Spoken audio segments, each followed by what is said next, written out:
उनकी स्थिति संयुक्त समाजवादी, प्रजा समाजवादी, डॉक्टर लोहिया जी ने बहुत स्टॉलवर्ड नेता थे, पर समाजवाद भी हमारी समस्याओं का जवाब नहीं दे पाया, वो भी आज उनका रिलीवेंस नहीं रहा। तीसरी बात, जो पूंजीवाद था, जो विशेष रूप से कैपिटलिस्ट थिंकिंग के थे, उनकी बातों में भी पार्टियां थी, विचारधारा थी, अमेरिका की लिबरल इकोनॉमी, उसका वो प्रचार करते थे, वो भी लगभग आज हम स्वीकार नहीं कर रहे, उसका भी रिलीवेंस चला गया। तो प्रश्न ये आता है कि ये 75 साल के इतिहास में सबसे बड़ी बात है कि हम किस इकोनॉमिक सोच से आगे की विजन पे काम करने वाले हैं। मैं इसलिए आपको ये याद कर रहा हूं कि मैं जब 95-2000 में मुंबई में मंत्री था और पब्लिक प्राइवेट इन्वेस्टमेंट पर देश का पहला बीओटी रोड बनाया, फ्लाईओवर बनाया, तो मुझे अक्सर एडिटोरियल लिखते थे, लोग कहते थे कि विधानमंडल में पूछते थे कि ये भी रोड अगर बीओटी पे बना रहे तो सरकार भी क्यों नहीं देते हो। तो सरकार के अलावा कोई काम करता, ये बात लोग डाइजेस्ट करने के लिए तैयार नहीं थे। और इसलिए आज सबसे बड़ी इंपॉर्टेंट चीज है जो हमारी इकोनॉमिक पॉलिसी और पार्टी की विशेषता है कि हमारी जो 3 इंपॉर्टेंट थिंकिंग पॉलिसीज है, उसमें पहली है नेशनलिज्म और राष्ट्रवाद के साथ राष्ट्र का सर्वांगीण विकास। राष्ट्र सर्वोपरि है, सुरक्षा से लेकर समृद्धि संपन्नता तक। तो दूसरी बात जो थी वो गुड गवर्नेंस एंड डेवलपमेंट, कि हमें अगर परिवर्तन करना है, सोशियो इकोनॉमिक ट्रांसफॉर्मेशन करना है, तो हमें बड़े प्रमाण पर गुड गवर्नेंस एंड डेवलपमेंट का विचार करना होगा। एंड थर्ड थिंग, जो हमारा उद्दिष्ट था वो सबसे इंपॉर्टेंट है, और उद्दिष्ट जो हमारा सामाजिक आर्थिक चिंतन था वो अंत्योदय का था। और पंडित दीनदयाल उपाध्याय जी ने इस चिंतन में जो कहा कि समाज का जो आखिरी व्यक्ति है, जो शोषित है, पीड़ित है, दलित है, जिसके पास रहने के लिए मकान नहीं है, खाने के लिए रोटी नहीं है, शरीर पर कपड़ा नहीं है, उसको हम परमेश्वर मानकर उसकी निरंतर सेवा करते रहे, और जिस दिन उस व्यक्ति को रोटी, कपड़ा और मकान मिलेगा उसी दिन हमारा कार्य पूरा होगा, ऐसा हम समझेंगे। अब मुझे ये लगता है कि जब उस व्यक्ति का कल्याण करना है तो कल्याण करना है वो कैसा हो सकता है, उसके अभी तक के ये 3 इकोनॉमिक अप्रोच जिसका मैंने रेफरेंस दिया था, अब आप जैसे लोगों को भी ये सोचना होगा, हम लोगों ने जो प्रयोग किए उसके परिणाम को सोचकर फिर 75 साल का मूल्यांकन होगा, तो वो हमारे लिए ज्यादा उपयुक्त है।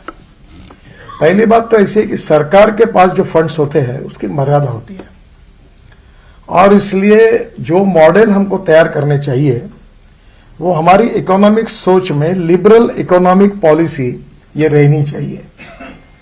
पर जो केंद्र बिंदु होता है वो आखिरी व्यक्ति, गांव, गरीब, मजदूर और किसान, उसकी प्रगति और विकास कैसे हो, टेक्नोलॉजी का उपयोग करके कैसा हो, और विशेष रूप से उसको किस प्रकार से हम, जो आजकल जिसकी चर्चा होती है happy human index, domestic happy human index, जिसका भूटान के प्रधानमंत्री जी ने यूनो में कहा था, मुझे लगता है वो बहुत महत्वपूर्ण है। और उसके आधार पर इस दरिद्र नारायण को, जिसको मोदी जी के हमारे इसमें गरीब कल्याण योजना कहते हैं, उसके आधार पर उनके जीवन में सस्टेनेबिलिटी कैसे आएगी। उद्दिष्ट वही है कि जो सोशली, इकोनॉमिकली, एजुकेशनली बैकवर्ड है, जो आखिरी पायदान पर खड़ा है, उसको सस्टेनेबल जीवन कैसे मिले और उसकी दिशा से हम जाए, ये इसका विचार है। और टेक्नोलॉजी और इस भाव का विचार होता है तो मेरा सबसे अच्छा अनुभव था, अभी बहुत टनेल रोड के बारे में चर्चा होती है, तो मुझे जब कोई पूछता है कि तुम्हारे यहाँ सबसे अच्छा काम कौन सा हुआ, तो मैं बोलता हूं कि मैं जब मंत्री बना तो 1 करोड़ लोग साइकिल रिक्शा चलाते थे, और मैं अपने बचपन में जब ये रिक्शा में बैठा था, मेरी बहन, माँ सबके साथ, तो 4-4 लोग बैठते थे। और हमारे यहाँ कार्यालय के सामने, हमारे बीजेपी कार्यालय, तिलक जनसंघ का कार्यालय था, उसके सामने ऐसा चढ़ाव था, तो उठ के वो जब खींचता था तो उसके पसीना निकलता था, देखते हुए बड़ा आंखों में आंसू आते थे। तो मुझे लगता था ये कैसी प्रथा है। जब मैं कलकत्ता गया तो उससे भी बुरा था, आदमी आदमी को धोने का काम करता था। तो 2014 में आने के बाद मैंने पहला काम किया कि मैकेनिक्स ड्रिवन ई रिक्शा और ई कार्ट लाया, और मैंने निर्णय किए कि जो एग्जिस्टिंग मार्केट में जो एक्सल है, चक्के है स्कूटर के, इसको लगा के असेंबल कर सकता है। तो मेरे ऊपर सब कंपनी वालों ने कोर्ट केस डाली, सुप्रीम कोर्ट में केस गई। तो मैंने उनको एक रेफरेंस दिया कि देखो, गांधी जी ने कहा था कि गरीब के हित के लिए जब काम करना होगा तो एक आधे बार नियम के बाजू जाकर भी करना होगा तो करना चाहिए। और सुप्रीम कोर्ट में हम केस जीते, और आज 1 करोड़ लोग जो साइकिल रिक्शा या लोगों को ढोने का काम करते थे, जो 1 क्विंटल का बोरा पीठ पर रखकर चलते थे, वो प्रथा बंद हो गई और आज सब जगह पर मैकेनाइज्ड इवन ई रिक्शा चलता है, ई कार्ड चलता है। अब उसमें इतना रिवोल्यूशन हुआ है कि आजकल वो बड़े बड़े कंपनी अमेजॉन से लेकर सब ई कार्ड पे अभी शिफ्ट हो गए। और वो शोषण था, एक प्रकार से मानवीय शोषण, जिसके लिए लोहिया जी कहते थे कि मैं कभी जिंदगी भर ये रिक्शा में नहीं बैठूंगा। दीनदयाल उपाध्याय जी ने कहा है कि जिस दिन ये रिक्शा सही में इसका विकल्प हो जाएगा, वो देश का सुनहरा दिन होगा। और मैंने जब बिल पार्लियामेंट में डाला था तो मुलायम सिंह यादव जी का बहुत अच्छा भाषण हुआ था और उन्हें पूरे लोहिया जी की यादें बताकर ये पूरा वर्णन किया था, मुझे भी मालूम नहीं था। और उन्होंने कहा था कि ये बहुत अच्छा काम कर रहे हैं। तो आज मुझे लगता है कि आज पूरे इसके कारण, और उसके बाद आगे और ये हुआ है कि अभी मैंने नियम बनाए, बदल दिए, क्योंकि मैं ट्रांसपोर्ट मंत्री हूं, तो महिलाएं अभी रिक्शा चला रही है। अब देश में लाखों महिलाएं ई रिक्शा चला रही है। दूसरी बात, फिर मुझे दिव्यांग, अभी मैंने हमारे शहर में 200 दिव्यांगों को, फिर उसमें भी सरकार में कानून तो बनते ही है, तो दिव्यांगों को मना कर दिया लाइसेंस देने के लिए। फिर मैंने बैठा और मैंने कहा इसका दुरुस्ती करो कि जिसका पैर अच्छा है, जो ब्रेक दबा सकता है, बाकी उसमें कोई भी व्यंग हो और आंखें की साइट अच्छी हो, उसको परमिशन दो। अब परसों मैंने 200 लोगों को परमिशन मिली, दिव्यांगों को, और अब देश में मिल रही है। और ये जो ई रिक्शा वाला है, इसको कम से कम आज 1000 रुपये रोज तो मिलता है, कम नहीं मिलता, क्योंकि ऑटो रिक्शा में जो पेट्रोल पे चलती है उससे इसका इकोनॉमिक्स एकदम अच्छा है। और 4-4 लोग बिठा के चल रहा है, 1000 1,500 हजार रोज के मिल रहे हैं। तो स्वाभाविक रूप से एक गरीब के जीवन में रिवोल्यूशन हुआ। तो जो हैप्पी ह्यूमन इंडेक्स है और जो 75 साल की हमारी इकोनॉमिक पॉलिसी में टेक्नोलॉजी और इकोनॉमिक पॉलिसी से जो बदलाव है, वो 9 साल की सबसे बड़ी विशेषता है। और इसलिए जो पॉलिसी यही है कि पैसे की कोई कमी नहीं है देश में। और मेरे को तो कोई पूछ भी नहीं सकता, क्योंकि मैं जब करोड़ों में बात करता हूँ, 1 लाख 2 लाख 5 लाख 10, तो बड़े पत्रकार बड़े कॉशियस होते हैं। तो मैंने बोला देखो, आप मेरे 9 साल के स्टेटमेंट रिकॉर्ड कर लो, रिसर्च कर लो, और मैंने कही हुई एक भी बात नहीं हुई होगी तो आप ब्रेकिंग न्यूज लगाना। अगर नहीं करना है तो मैं नहीं कहूंगा। तो मेरा अनुभव भी इतना अच्छा है कि मैं अभी कैपिटल मार्केट में हम बीओटी, हाइब्रिड एन्युटी, अलग अलग प्रोजेक्ट करते हैं। तो मैं अभी हमारे एक इनविट मॉडल में मुंबई स्टॉक एक्सचेंज में हमने हमारे एक मॉडल को लॉन्च किया। और लॉन्च करने के बाद इस बार मैंने थोड़ा सा, मेरे मन में आया कि अब धनवान लोगों के पैसे से रोड नहीं बनाना, फॉरेन इन्वेस्टमेंट वगैरह थोड़ा लो प्रायोरिटी पे रखो। अब हम गरीबों के पैसे से रोड बनाएंगे और उनको प्रॉफिट देंगे। और इनविट मॉडल में हमने ये प्रोविजन की कि जो इनविट मॉडल में हमारे बॉन्ड इशू लेगा उसको 8.05% इंटरेस्ट पर ईयर मिलेगा और हर महीने में उसके अकाउंट में इंटरेस्ट जमा होगा। आप में से बहुत से लोग रिटायर्ड लोग दिख रहे हैं मुझे, तो जरूर इस मॉडल में इन्वेस्ट करिए, क्योंकि बैंक के डिपॉजिट में आपको 5.5% मिलेगा, यहाँ 8.05% मंथली, और ट्रिपल ए रेटिंग है जाएगा। हमारा अभी इनकम 41,000 करोड़ है और अभी बाद में 1,30,000 करोड़ 4 साल में हो जाएगा। तो कोई पैसे की गारंटी फुल। तो हमने जब ये बॉन्ड इश्यू लाया तो 10 दिन के लिए था, और 10 दिन के लिए था। तो जब मैं थोड़ा गोवा चला गया था परिवार के साथ, कुछ कार्यक्रम भी था, उधर था। तो पहले दिन 7 घंटे में हमारा इनविट बॉन्ड का issue 7 times over subscribe with in 7 hours. तो वो डर गया हमारा फाइनेंस मेंबर, वो बोले सब पैसे आ रहे, जल्दी आओ गोवा मुंबई। बोला ऐसे कैसे जल्दी आओ, बोले बंद करना पड़ेगा, पैसे वापस कैसे करेंगे, 10 दिन ये रहेगा तो कितने पैसे आएंगे। बोला मैं आता हूं। मैं दूसरे दिन सुबह उठ के सब कार्यक्रम करके मुंबई गया, स्टॉक एक्सचेंज गया, वो बेल बजाई, इशू क्लोज किया। तो 7 टाइम्स ओवर सब्सक्राइब 7 घंटे में हुआ था। तो प्रॉब्लम यह है कि सरकारी बजट से, अभी इसका दूसरा अच्छा उदाहरण बताता हूं जो हमारी सोच को बदलने वाला है। अगर समाजवादी और कम्युनिस्ट सरकारें रहती तो जिंदगी में ये नहीं होता, क्योंकि उनकी सोच अलग प्रकार की थी। मोदी सरकार की और अटल जी के नेतृत्व में हमारी सरकार की सबसे बड़ी परिवर्तन जो 60 साल की कांग्रेस की इकोनॉमिक सोच थी, और जो अटल जी के बाद मोदी जी के नेतृत्व में आज हमारी सोच है, इसमें जो चेंज है that is to be most important. ये हमारा कारण है कि हमारे देश की इकोनॉमिक ग्रोथ एक्सेलरेट हुई है। अभी एक मथुरा में मैं वाटर रिसोर्सेस मंत्री था, तो मथुरा में 80 MLD स्लज गंदा पानी, मथुरा में बहुत, माफ करिए मुझे, मैं जब गया हूं तो गंदगी बहुत है। तो मैंने उस समय सोचा कि मैं एक प्रोजेक्ट तैयार करूंगा, तो प्रोजेक्ट हाइब्रिड एन्युटी में तैयार किया। तो वहां मथुरा में रेलवे स्टेशन के बाजू में एक इंडियन ऑयल की रिफाइनरी है। तो मैंने उनको बुलाया कि आपको पानी कितना लगता है, कहां से लेते? बोले यूपी इरिगेशन मिनिस्ट्री से लेते हैं। कितना पैसा देते? बोले 26 करोड़। मैंने बोला मैं आपको पानी देता हूं 5 करोड़ 6 करोड़ कम करके 20 करोड़ में। बोले हमें क्या, कहीं से भी लेंगे, अच्छा पानी मिलेगा तो। और हमने एक हाइब्रिड एन्युटी में प्रोजेक्ट डाला। हाइब्रिड एन्युटी में जो प्रोजेक्ट डाला उसमें 40% from government and 60% from the investor. Triveni engineering company है, वो टेंडर जीती और उन्होंने वो प्रोजेक्ट पूरा किया। और पूरा करने के बाद अब प्रोजेक्ट कंप्लीट हुआ है और उसमें 20 करोड़ साल के इंडियन ऑयल पानी खरीदती है, वो जो सीवेज गंदा पानी है अच्छा करके वो रिफाइनरी के लिए 20 करोड़ साल की देती है और प्रोजेक्ट सक्सेसफुल हुआ। तो अब केवल अगर हम लिबरल अप्रोच में पब्लिक प्राइवेट इन्वेस्टमेंट के साथ और टेक्नोलॉजी सही अपनाकर अगर हम सॉलिड वेस्ट और लिक्विड वेस्ट में भी काम करेंगे तो 5 लाख करोड़ की इकोनॉमी बन सकती है। अब 5 लाख करोड़ में ये मैं हवा में बात, मैं अपने शहर से नागपुर से, मेरी मेंबर ऑफ पार्लियामेंट, और 7 साल से मैं अपने शहर का टॉयलेट का पानी बेच रहा हूं। और ये महाराष्ट्र सरकार का बिजली जनरेशन कंपनी खरीदती है। अब क्या होगा, हमने टॉयलेट का पानी बेचकर कितना पैसा मिलता होगा? हमारी कारपोरेशन को हर साल 300 करोड़ रुपए साल के मिल रहे टॉयलेट का पानी बेचकर। अब मेरे मन में है कि वो टॉयलेट के पानी से हाइड्रोजन तैयार करना और जो ऑर्गेनिक वेस्ट सेग्रीगेट हुए उससे हाइड्रोजन तैयार करके उससे हम एनर्जी को आयात करने वाले नहीं, हम एनर्जी को निर्यात करने वाला देश बने।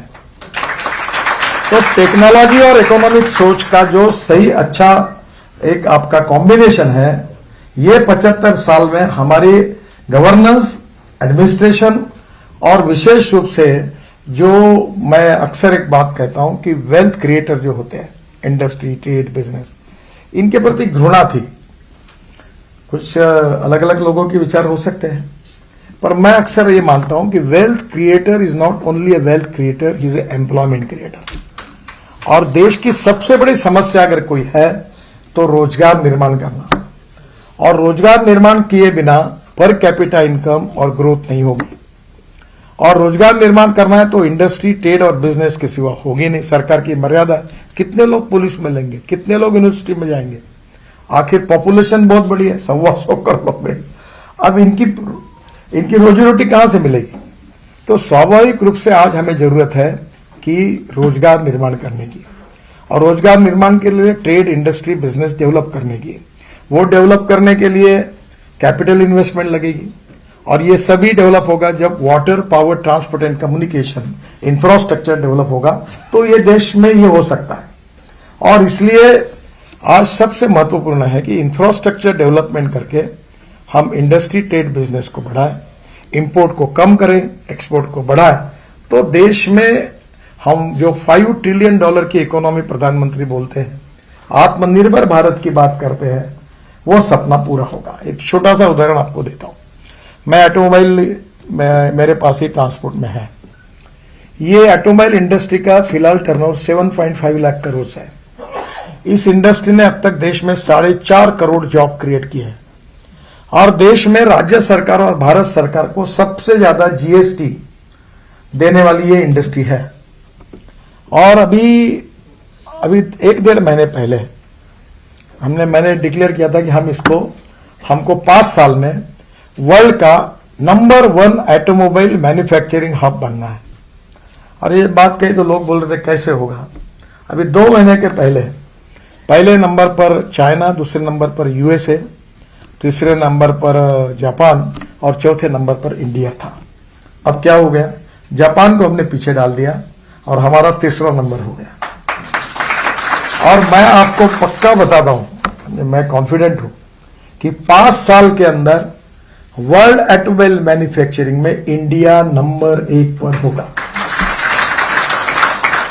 मैंने अभी पुणे में चाकण में इलेक्ट्रिक मर्सिडीज का लॉन्चिंग किया, तो जर्मन से वहां के मर्सिडीज के चेयरमैन आए थे, तो मैं उनसे बात कर रहा था, तो उन्होंने कहा कि अभी हमने पॉलिसी डिसीजन लिया है कि हम केवल इलेक्ट्रिक की गाड़ियां बनाएंगे, पेट्रोल डीजल की नहीं बनाएंगे। और उन्होंने मुझे कहा कि हमारी गाड़ियों का कॉस्टिंग हिंदुस्तान में, वर्ल्ड में सबसे ज्यादा young talented engineering man power India. अभी हम स्क्रैपिंग पॉलिसी ला रहे हैं, aluminium, copper, plastic, rubber, steel, सब ये जो रिसाइकलिंग होगा, ये जो इसके विशेष रूप से सर्कुलेशन इकोनॉमी की बात जो वित्त मंत्री जी ने की है, तो उसके आधार पर हमारे देश में हम ऑटोमोबाइल कंपोनेंट की कॉस्ट 30% कम होगी और naturally we will be most competitive in the world. तो इसके बाद आज ही टोयोटो हो, हमारी सुजुकी हो, सबके यहां से एक्सपोर्ट बढ़ा है। 50% एक्सपोर्ट है हमारा। ये बजाज, टीवीएस और हीरो टू व्हीलर वाले, इनका 50% एक्सपोर्ट होता है।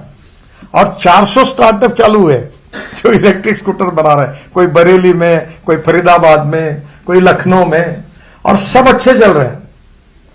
टेक्नोलॉजी के साथ और लिबरल इकोनॉमिक अप्रोच के साथ इतना बड़ा डेवलपमेंट हो रही है, जिससे एम्प्लॉयमेंट और ज्यादा रोजगार तैयार हो रहा है। और वही हमारी सबसे बड़ी इस 75 साल के इतिहास में इस नीतिगत बातों के आधार पर एक निश्चित रूप से बहुत बड़ी क्रेडिबिलिटी है कि India is the fastest growing economy in the world. और इस अमृत काल की विशेषता यही है कि इकोनॉमिक ग्रोथ ये सबसे इंपॉर्टेंट है।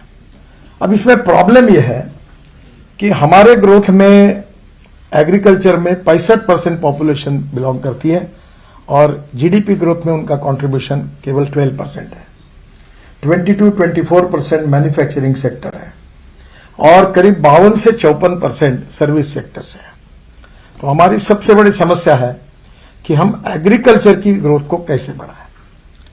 और इसलिए 200 एस्पिरेंट डिस्ट्रिक्ट हैं जो हमारे प्रधानमंत्री जी के नेतृत्व में निकाले गए हैं और 500 ब्लॉक्स हैं जो सोशली, इकोनॉमिकली, एजुकेशनली बैकवर्ड है। और इनको समृद्ध बनाना, संपन्न बनाना, यहां खेती को समृद्ध संपन्न बनाना, ये सबसे बड़ी टास्क है। और मैं लगातार 2004 से मैं इस विषय पर लगातार काम कर रहा हूं। अब मुझे कॉन्फिडेंस आया है, हमारे आदरणीय नीति आयोग के मेंबर बैठे हैं, जिन्होंने बहुत अच्छा काम किया।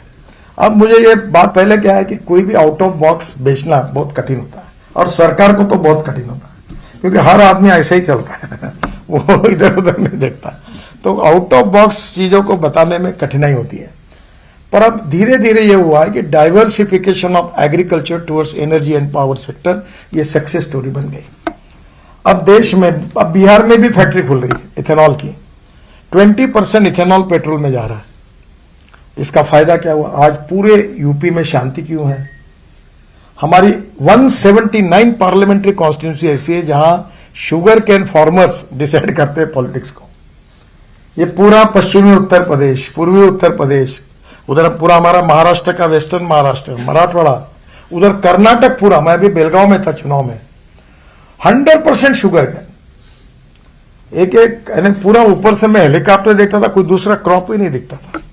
और शुगर में हम सरप्लस है। हमारे देश में हम 380 लाख टन शुगर तैयार करते हैं। हमारी रिक्वायरमेंट 280 लाख टन है और हर साल 80 लाख टन और बढ़ेगा। तो हमारे पास अगर ऐसी बढ़ती हुई शुगर रहेगी, और ब्राजील में शुगर का रेट 22 रुपए किलो और हमारे यहाँ 32 रुपए किलो, और हमारे पॉलिटिकल कंपटीशन के कारण उत्तर प्रदेश में हर सरकार आती है, लेना देना कुछ नहीं, पैसे इनको देना नहीं, कुछ नहीं, रेट बढ़ा देते हैं। अब वो इतना इकोनॉमिक्स हो गया, फैक्ट्री बंद पड़ी अब, क्योंकि 100 रुपए का रॉ मटेरियल खरीदी करके 99 रुपीज का फिनिश प्रोडक्ट बेच के कोई प्रॉफिट में आ नहीं सकता। इथेनॉल ने बचाया और आज इथेनॉल की इकोनॉमी बनी, जिसके कारण पूरे फार्मर्स आज कम से कम आज कई रोड पर नहीं है और उनको 2 पैसे मिल रहे हैं, उनके गन्ने के पैसे मिल गए। अब हमने इथेनॉल के साथ फ्लेक्स इंजन ला रहे हैं अगस्त में। वो ऐसा है कि टोयोटो के कैमरी का मॉडल था, तो वो उसमें जो था वो पेट्रोल पे चलती थी, 40% बिजली तैयार करती थी। अब जो टोयोटो, सुजुकी और सबके मॉडल आ रहे हैं। हमारी हीरो, बजाज और टीवीएस की स्कूटर, ऑटो रिक्शा भी आ गई है। केवल इथेनॉल के पंप शुरू करने हैं। वो ऐसा है कि इथेनॉल का भाव 60 रुपए लीटर है और इथेनॉल पर 100% अब ये चलेगी, पेट्रोल पे नहीं। तो उसमें क्या होगा कि 60% इथेनॉल पर और वो 40% बिजली तैयार करेगी। तो सिंपल लैंग्वेज में आपको यह समझा दूं कि 15 रुपए लीटर पेट्रोल के भाव से आपको पेट्रोल मिलेगा। उतना एवरेज जो मिल रहा है आपको, उसका भाव 15 रुपए लीटर पेट्रोल होगा। यानी आप समझ लीजिए कितना बड़ा इकोनॉमिक एडवांटेज कंज्यूमर को है। Import substitute, cost effective, pollution free, indigenous. अभी कोयले से मिथेनॉल बना, डॉक्टर सारस्वत इसमें काफी काम कर रहे हैं। मैंने बंगलोर में कर्नाटक स्टेट कॉर्पोरेशन के 20 बसेस को 20% मिथेनॉल ऐड करके चलाए और हमारे यहाँ कोल, लो क्वालिटी का कोल अवेलेबल है। और आपको मुझे पायलट प्रोजेक्ट सक्सेसफुल हो गया। मिथेनॉल का वो 25 रुपए और स्वाभाविक रूप से डीजल का 110 रुपए। आप देखो कितना फर्क पड़ता है।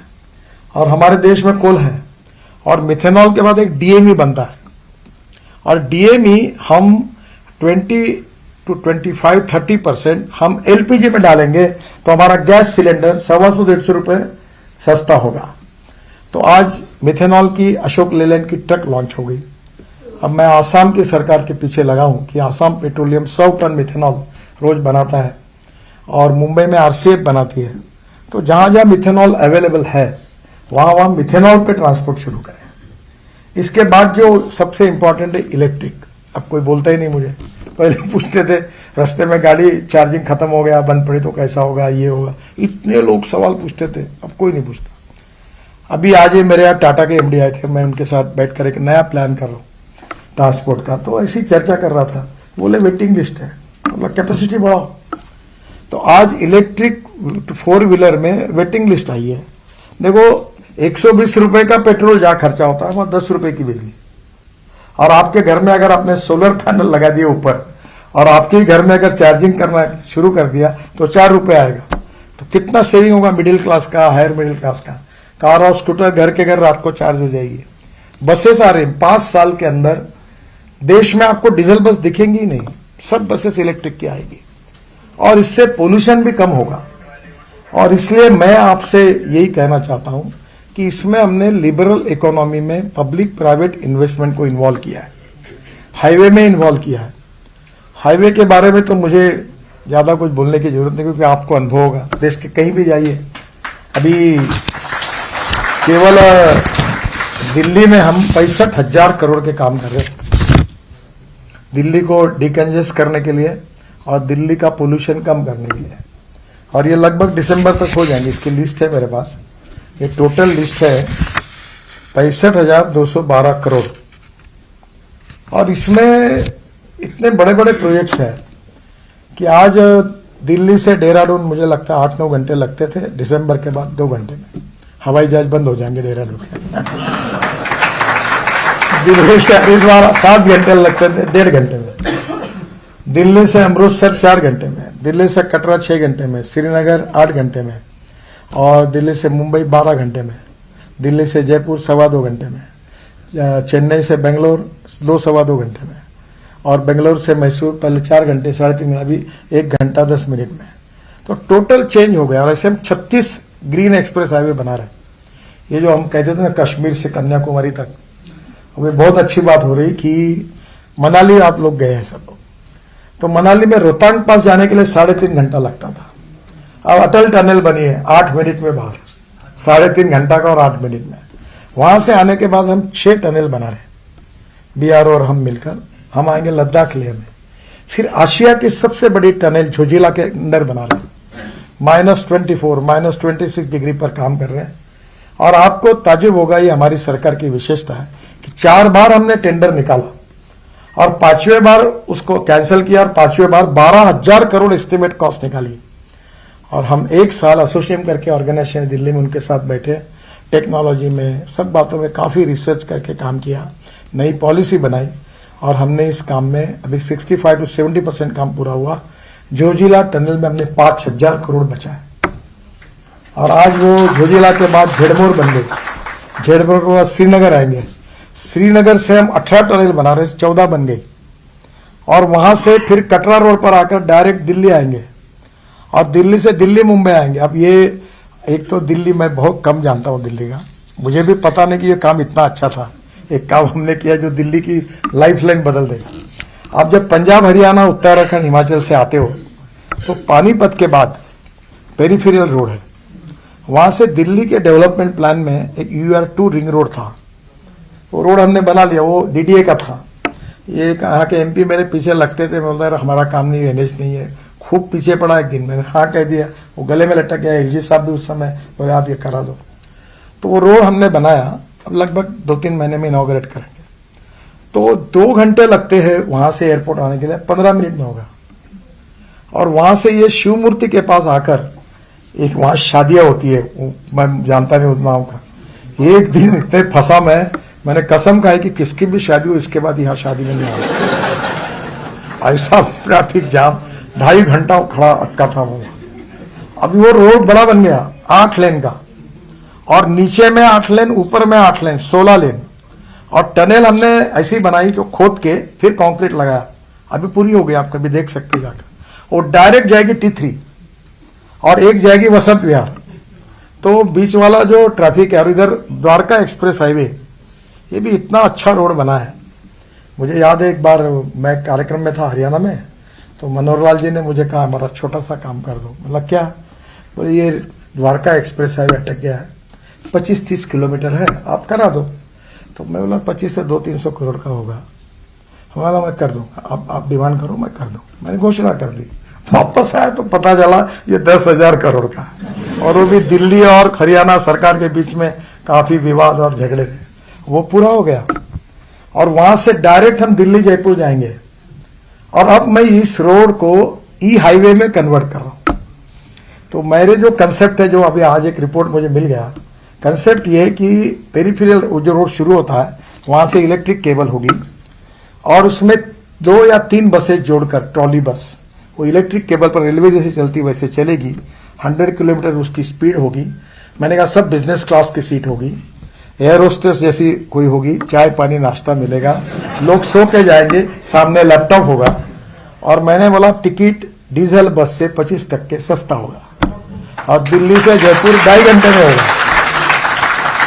और फिर मैंने उनको कहा कि अब मुझे दूसरा चाहिए कि ये 3 बसेस को 3 ट्रक में कन्वर्ट कर दो, 20-20 टन के।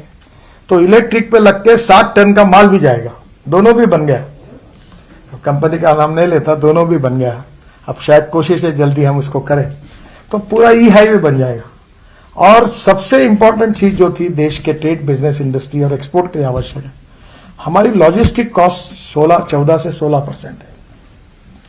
चाइना की लॉजिस्टिक कॉस्ट 8% है, और विशेष रूप से हमारी अमेरिका और यूरोपियन कंट्रीज की 12% है।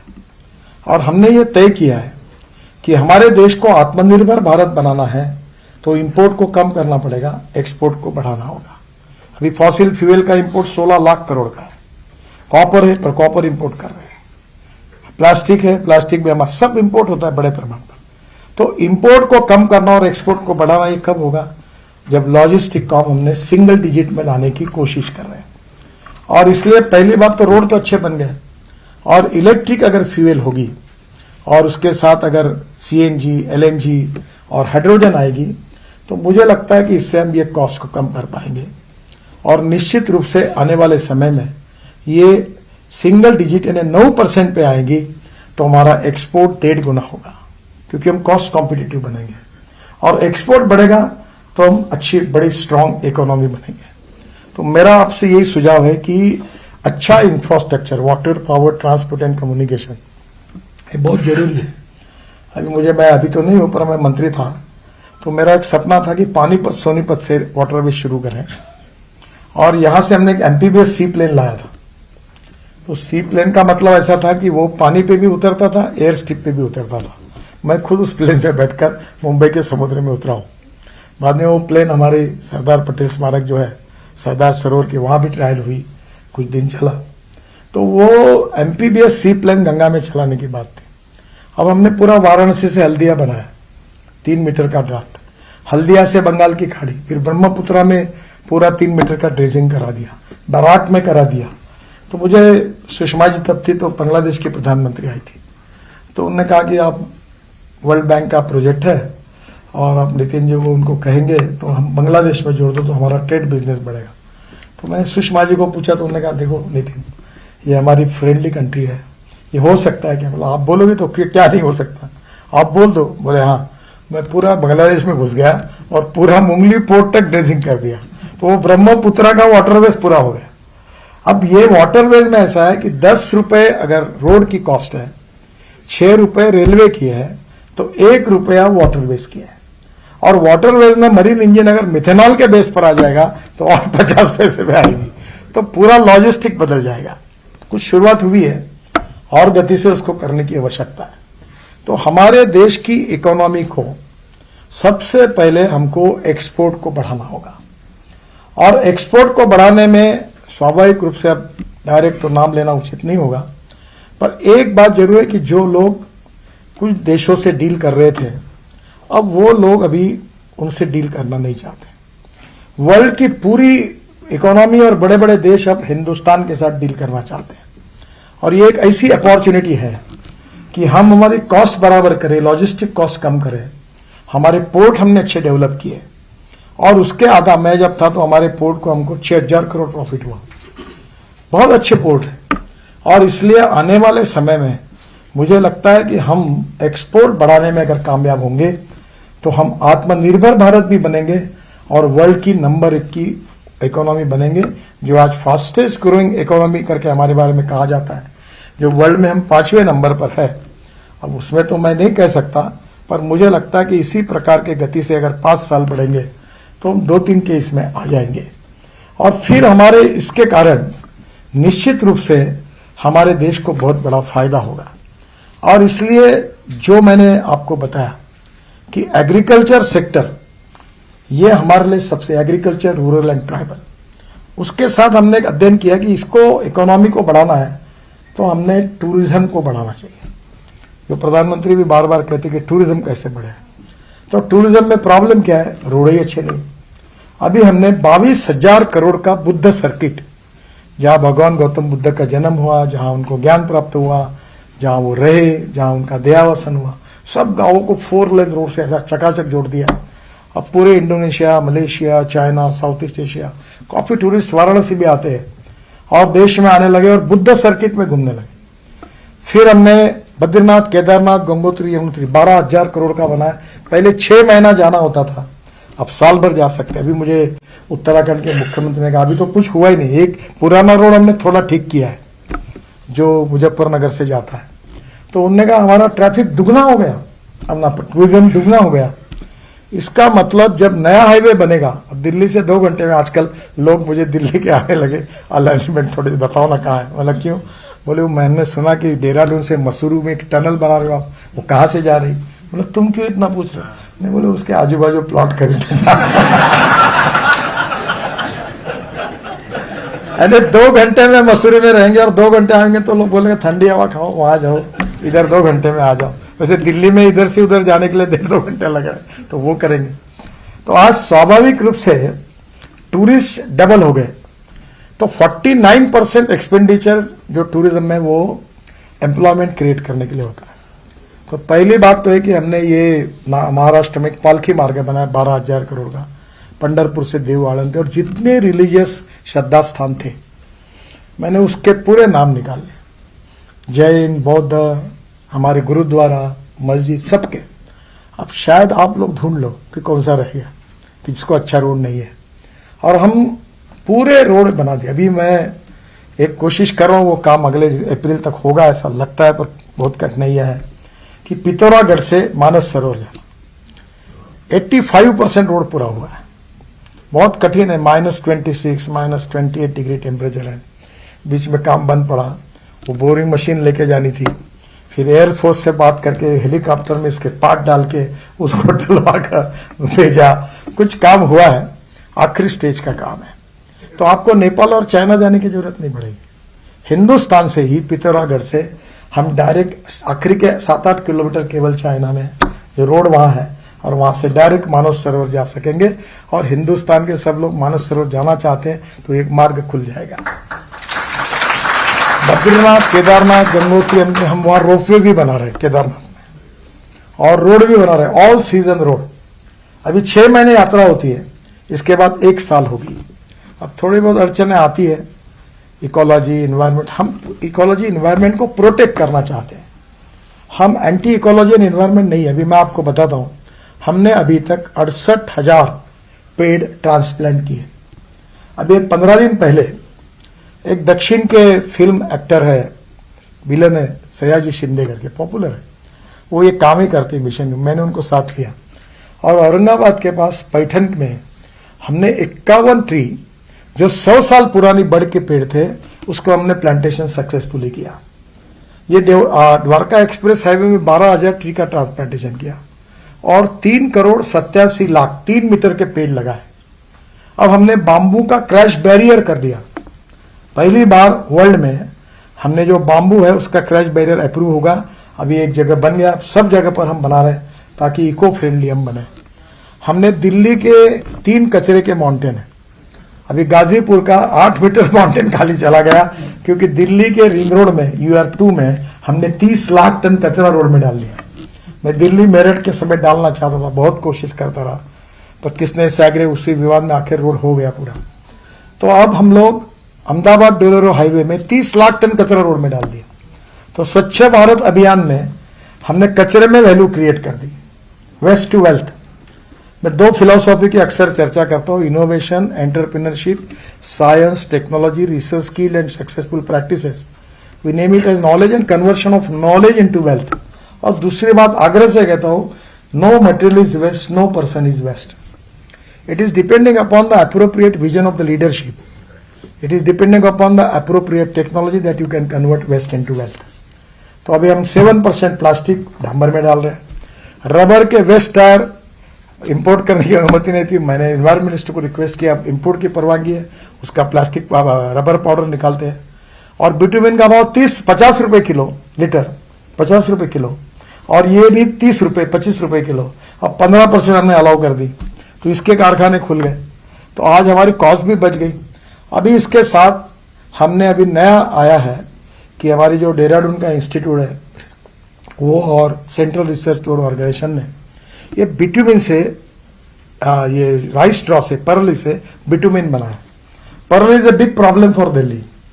अभी पानीपत में एक अच्छा प्रोजेक्ट शुरू हुआ, जो मेरा ड्रीम प्रोजेक्ट था, जो इंडियन ऑयल ने शुरू किया है, कि 1 lakh litre ethanol per day और 150 टन बायो बिटुमिन।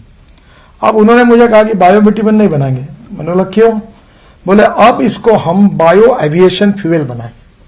अब वर्ल्ड में कानून आ रहा है कि आपको 2% पेट्रोलियम एविएशन फ्यूल में 2% बायो एविएशन फ्यूल डालनी पड़ेगी, तो हम वो बनाएंगे और वर्ल्ड में जितने बाहर के विमान आएंगे उनको यहां से देंगे।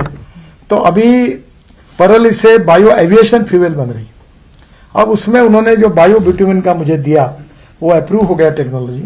मेरी कल्पना है कि biomass, by using biotechnology, increase the productivity of biomass, और ये परली, कॉटन स्ट्रॉ, विट स्ट्रॉ, राइस स्ट्रॉ, बगास, इससे हम बायो CNG और बायो LNG के भी प्लांट आ रहे हैं। 135 प्लांट आ रहे हैं और 28 चालू हो गए, जो CNG और LNG बनाएंगे। और उसके साथ ये हम बायो बिटुमिन बनाएंगे। हमारे देश को 80 लाख टन बिटुमिन लगता है, उसमें से 50 लाख टन इंडियन रिफाइनरीज देती है और 30 लाख टन हम इंपोर्ट करते हैं। तो हमारा इंपोर्ट करने के बजाय ये किसानों को हम 25 लाख का यूनिट देके जितना बनेगा उतना हम खरीद लेंगे, हमारी रिक्वायरमेंट है। तो नेचुरली किसान उससे संपन्न और समृद्ध होंगे। तो टेक्नोलॉजी का उपयोग करके एग्रीकल्चर, रूरल सेक्टर को कैसे अच्छा करना, टूरिज्म का उपयोग करके नई एम्प्लॉयमेंट कैसे क्रिएट करना, और एग्रीकल्चर सेक्टर में जैसे स्मार्ट विलेजेस है, स्मार्ट सिटीज है, वैसे स्मार्ट विलेजेस कैसे तैयार करना, इंडस्ट्रियल क्लस्टर्स बनाकर, रोड अच्छे बनाकर वहां डेवलपमेंट कैसी लाना। मैं बहुत बार एक बात का जिक्र करता हूं, American president John F Kennedy ji की बात को दोहराते रहता हूं, कि उन्होंने कहा था कि American roads are not good because America is rich, but America is rich because American roads are good. Prosperity road से आती है। और अब अरुणाचल, मेघालय, त्रिपुरा जाइए, इतने रोड बन रहे हैं, आप कहीं भी जाइए, किसी को भी पूछो बताएगा नहीं अच्छे रोड बन रहे हैं, एयरपोर्ट बन रहे हैं, रेलवे बन रही, जिसके कारण बड़े प्रमाण पर टूरिज्म बढ़ रहा है, लोगों को सुविधा प्राप्त हुई है, कैपिटल इन्वेस्टमेंट आ रही है, इंडस्ट्री डेवलप हो रही है, ट्रेड बिजनेस बढ़ रहा है, मल्टी मॉडल हम 2 लाख करोड़ के लॉजिस्टिक पार्क बना रहे हैं, 260 रोप वे केबल कार फैनिकुलर 1,30,000 करोड़ की बना रहे हैं। हम लोग 670 रोड साइड एम्यूनिटीज बना रहे हैं, जिसमें डायरेक्ट 170 का काम शुरू है। इसमें हेलीकॉप्टर उतर सकता है, ड्रोन उतर सकता है। ये सोचा है कि दिल्ली एयरपोर्ट पर उतरेंगे, फिर ड्रोन टैक्सी होगी, 4 लोग सामान लेके उसमें बैठेंगे, उससे उड़ेंगे और गुड़गांव के उधर जाके उतरेंगे। जैसे मैंने कहा, ये दिन दूर नहीं है, अभी 200 किलो तक हो गया ड्रोन, मैंने ही लॉन्च किया था। अब वो थोड़ा बढ़ जाएगा तो ये शुरू हो जाएगा ड्रोन टैक्सी का। तो फ्यूचरिस्टिक टेक्नोलॉजी जो है, जो सस्टेनेबल डेवलपमेंट के लिए उपयोगी होगी, उसका उपयोग करके पब्लिक प्राइवेट इन्वेस्टमेंट को और एंटरप्रेन्योरशिप को इनकरेज करते हुए हम इकोनॉमिक ग्रोथ और डेवलपमेंट को कैसे एक्सेलरेट करें, ये हमारी ये 75 साल की सबसे बड़ी विशेषता रही है। सरकार के बजट का तो अभी 2,70,000 करोड़ मेरा बजट है, पर मैं 5 लाख करोड़ के काम करता हूँ, इसका काम मोनेटाइजेशन करता हूँ। तो मुझे यही लगता है कि अब इस प्रकार से गति बढ़ेगी, और गति बढ़ने के बाद इसके कारण एक दूसरे से एक चीज जुड़ी हुई है। और एग्रीकल्चर, रूरल, ट्राइबल, इसमें भी हमने जो कोशिशें की है कि वहां मेडिकल कॉलेज 650 बन रहे हैं, IIT, IIM बन रहे हैं, इंजीनियरिंग कॉलेज की संख्या बढ़ रही है, स्किल डेवलपमेंट को स्पेशली विशेष रूप से काफी प्रोत्साहन दिया गया है। तो ये जो एक पॉलिसी दूसरे पॉलिसी को मदद करती है, उसी के कारण इकोनॉमी निश्चित रूप से ग्रोथ बढ़ती है, और उसी के कारण हम लोग संकटें आती हैं। बीच में कोविड के कार्यकाल में बहुत संकटें आई। आज फार्मास्यूटिकल में कोविड की विशेष रूप से जो हमने जिस प्रकार से काम किया, आज वर्ल्ड में हमारा फार्मास्यूटिकल एक्सपोर्ट बहुत बड़ा है। तो मुझे लगता है कि कुछ कमियां हैं, जैसे अभी विशेष रूप से सेमीकंडक्टर के प्रॉब्लम है। हमारी वॉशिंग मशीन से लेकर तो हवाई जहाज तक, कार, स्कूटर, सब जगह सेमीकंडक्टर के प्रॉब्लम है, शॉर्टेज था। तो इंटेल के चेयरमैन आए थे यहाँ, अमेरिकन है वो, तो मैं और हमारे IT मंत्री और उनके साथ मीटिंग हुई, और जब मैंने उनको ऑटोमोबाइल सेक्टर का बताया तो बोला इतना डेवलपमेंट पोटेंशियल है। मैंने बोला इंडिया ही है डेस्टिनी, तो आप कैपेसिटी बढ़ाओ। तो आज वो भी बढ़ा रहे, और हमने भी स्पेशल पॉलिसी तैयार की है। तो मुझे लगता है कि ये जो 75 साल का हमारा इतिहास है, इसमें अब किसने क्या किया और क्या नहीं किया, इसमें टीका टिप्पणी करने में, विवाद करने में कोई मतलब नहीं है।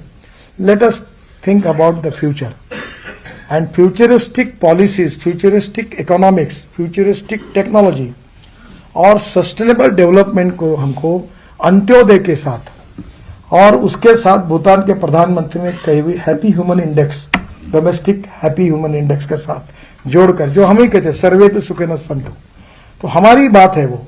और इसलिए we need to identify sector wise कि इनके डोमेस्टिक हैप्पी ह्यूमन इंडेक्स क्या क्या हो सकते हैं, किसान के क्या हो सकते हैं, सरकारी कर्मचारी के लिए क्या आवश्यकता है, हमारे युवाओं की क्या आवश्यकता है, महिलाओं की क्या है।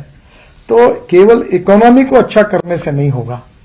मैंने हमारे घर पर ये G20 के लिए, मैं एक फ्लैट में रहता हूँ, तो मैंने एक फाउंटेन बनाया। तो मुझे कल्पना ही नहीं थी कि वो एक फाउंटेन मैंने फुटाला में बनाया जो वर्ल्ड का नंबर 1 का बना। वो फाउंटेन बहुत ही सुंदर है, आप जरूर आइए। उसकी कमेंट्री अमिताभ बच्चन की अंग्रेजी में है, हिंदी में गुलजार साहब की है, मराठी में नाना पाटेकर की है, संगीत AR रहमान का है, अभी वीडियो उसका है। और उसके वो जो फाउंटेन उसका आर्किटेक्ट फ्रांस का है, और 5 ऑस्कर विनर उसमें है। और एक रेवती करके कन्नड़ तमिल के अभिनेत्री, उसको हमने काम दिया था, और दुनिया के एक्सपोर्ट को लाया। तो फिर मुझे लगा कि फाउंटेन खूब पॉपुलर हुआ। 4000 लोगों की गैलरी है, 11 मंजिली बिल्डिंग पार्किंग की बनाई ऑटोमेटिक, और उसमें से हर मंजिले पे फूड मॉल्स है, 25 रेस्टोरेंट है 5-5 में। फिर वहाँ उसके ऊपर एक बड़ा रिवॉल्विंग थिएटर रेस्टोरेंट है, 4 मल्टीप्लेक्स है, उसके बाजू में एक गार्डन है। मुझे थोड़ी पैशन है, मेरे और मित्र ने हमने 950 कमल की जाति इकट्ठा की, हमारी नर्सरी खोली। मैंने अपने MP फंड से पैसे दिए, और 5,500 गुलाब लाए।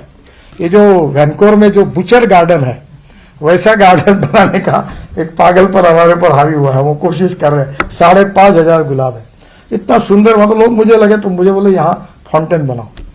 तो एक छोटा सा फाउंटेन है, 25, 30, 40 लाख रुपए खर्चा किया, कॉर्नर पर है, और रोज रात को हजारों लोग आते हैं, सेल्फी निकालते हैं। मैंने इमेजिन ही नहीं किया था कि इतने बड़े प्रमाण पर लोग रोज आएंगे और रोज पुलिस लग गई वहां। एक नई मुसीबत आ गई चौक में, रोज बच्चों को लेके फोटो और फाउंटेन, पानी लाल पीले रंग से इतने खुश हो गए लोग। यानी गरीब लोग थे, उनको मैंने फिर ध्यान में मेरे आया कि इनको शाम को कहीं जाने के लिए अच्छी जगह चाहिए, अच्छे क्वालिटी का सस्ता फूड चाहिए, वो मजबूरी से रास्ते पे खा रहे हैं। तो छोटा छोटा ये जो domestic happy human index from agriculture to rural, गांव गरीब मजदूर किसान सबका लेकर तैयार करके हम सबको सुखांक कैसा बढ़ाए और हम इकोनॉमी की ग्रोथ को कैसे बढ़ाए, इसका लगभग ये अटल जी के समय शुरुआत हुई, मोदी जी के नेतृत्व में नई सोच की शुरुआत हुई, उसके परिणाम मिलना शुरू हुआ। और इस 75 साल का इस अमृत महोत्सव के बाद आने वाला समय गौरवशाली है। मुझे कभी लगता है कि विवेकानंद जी दृष्टा थे। उन्होंने जो अमेरिका में कहा था कि 18वीं सदी जो थी वो मुगल सल्तनत की थी, 19वीं सदी जो थी अंग्रेजों की थी, सब जगह यूनियन जैक था, 20वीं सदी जो थी अमेरिका एक सुपर इकोनॉमिक पावर करके सभी दृष्टि से दुनिया के सामने आई। पर अब मुझे विश्वास लगने लगा है 75 साल पूरे होने के बाद कि 21वीं सदी जो है वो हिंदुस्तान की है और भारत की है। और निश्चित रूप से ज्ञान, विज्ञान, तंत्र विज्ञान, innovation, entrepreneurship, science, technology, export, ये सब बढ़ेगा। पर इसके अलावा हमारे पास और एक चीज बहुत बड़ी है, वह है इतिहास, संस्कृति और विरासत, मूल्याधिष्ठित जीवन पद्धति, परिवार पद्धति, योग विज्ञान, आयुर्वेद जैसी अनेक बातें ये एडिशनल है। और इधर भौतिक प्रगति के साथ आध्यात्मिक वैल्यूज और जीवन मूल्यों के साथ दोनों का मिश्रण करके हम विश्व गुरु बन सकते हैं, विश्व को दिशा दे सकते हैं। इतनी क्षमता हमारे देश में है और आप जैसे और हमारे जैसे लोगों के मन में यही सपना है। इस अमृत काल से ये सपने का उड्डान शुरू हुआ है। आगे आगे आगे देखो क्या होता है। वैसा मुझे लगता है अभी तक हुआ ये तो ट्रेलर है, सही फिल्म शुरू होना बाकी है। तो निश्चित रूप से बहुत सी बातें आगे होगी। मैंने कुछ रोड का ज्यादा बताया नहीं, आप जहाँ जहाँ जाओगे आप तो रोड देखोगे तो आपको पता चलेगा। बहुत बहुत धन्यवाद, नमस्कार।